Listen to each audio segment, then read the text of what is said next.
Ce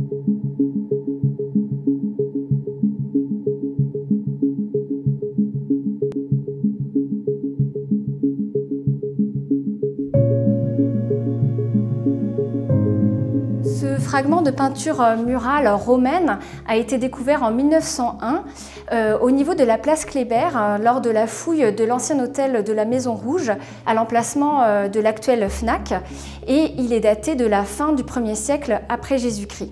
Il s'agit donc d'une peinture murale, c'est-à-dire d'une fresque, dans ce cas précis. Ce fragment est intéressant pour plusieurs aspects. Tout d'abord, sa découverte, place Kléber, nous donne des indications puisqu'on se situe à l'époque romaine en dehors du camp romain. Donc ça, c'est vraiment important puisque le camp militaire romain de Strasbourg avait un rôle en fait de contrôle des frontières à l'époque romaine. Donc on est en présence d'un camp vraiment militaire avec des légions qui sont stationnées au sein de ce camp. Et ici, dans ce cas précis, l'édifice ou le bâtiment qui a été découvert et qui contenait les fresques qui sont présentées ici se situe en dehors de ce camp. Donc cela signifie qu'en dehors du camp romain de Strasbourg, on a une maison ou un édifice richement décoré qui est présent ici et qui au moins est fréquenté par des élites romaines. Avec ce fragment de peinture murale, on a découvert d'autres fragments qui, selon les études qui ont été réalisées par le Centre d'études des peintures murales qui se trouve à Soissons, on sait par ces études qui ont été menées entre 2008 et 2011 qu'on est en présence certainement d'une même pièce qui porte, comme on va le voir, Bacchus et son cortège, mais aussi des représentations telles que Hippolyte et Hercule. La fresque qui est l'objet de cette présentation aujourd'hui, en réalité, a déjà été présentée par le passé, mais pas de cette manière-là.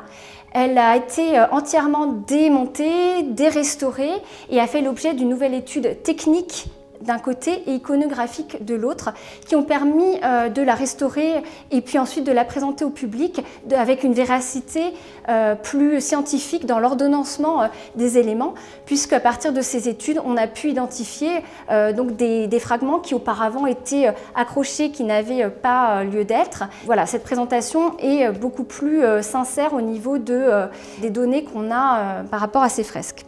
Pour revenir à la peinture murale qui nous intéresse aujourd'hui, on reconnaît trois personnages sur cette peinture.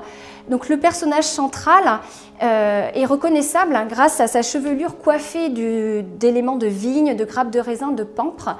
Et donc son identification ne pose pas de problème puisqu'il s'agit évidemment de Bacchus, le dieu du vin dans le panthéon romain, ou Dionysos dans le panthéon grec.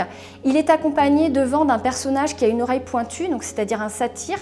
Et derrière lui, on voit une ménade voilée avec quelques brindilles en fait dans sa bouche qui, selon les études réalisées par Alexandra Dardennay, correspondraient en fait plus vraisemblablement, par analogie, à une flûte à l'origine, et ce serait tout simplement le peintre qui se serait trompé en essayant de copier des références d'autres fresques ailleurs.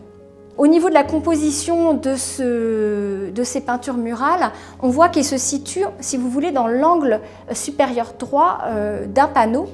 Et on les voit, donc les personnages, regarder un élément qui se trouve dans la diagonale. Donc on suppose que c'est un élément évidemment complètement périphérique par rapport à une scène qui se situerait au milieu du panneau et qui est la scène centrale de cette fresque. Pour revenir à ces personnages, ils sont tout à fait saisissants, leur visage est vraiment saisissant.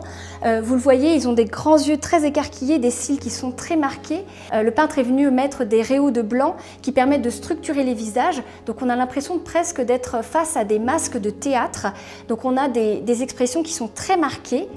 Ce qui fait dire, donc, par aussi analogie avec l'étude d'autres fresques romaines connues pour cette époque, qu'on est en présence d'une scène centrale qui serait en fait la présence d'Ariane à Naxos et de la rencontre en fait entre Bacchus et Ariane à Naxos lors de la conquête de l'Orient par Dionysos, au moment où en fait il va rencontrer Ariane et qu'il va tomber immédiatement amoureux de cette Ariane. On est en présence ici d'une iconographie qui est tout à fait en cohérence avec la présence du camp militaire de Strasbourg. puisque on est dans des modèles mythologiques avec Dionysos et son cortège qui va conquérir l'Orient, avec la fuite d'Énée, avec Hercule et Hippolyte, donc dans une iconographie qui permet en fait cette diffusion de la romanité, mais aussi de montrer l'expansion de l'Empire romain vers l'Orient notamment.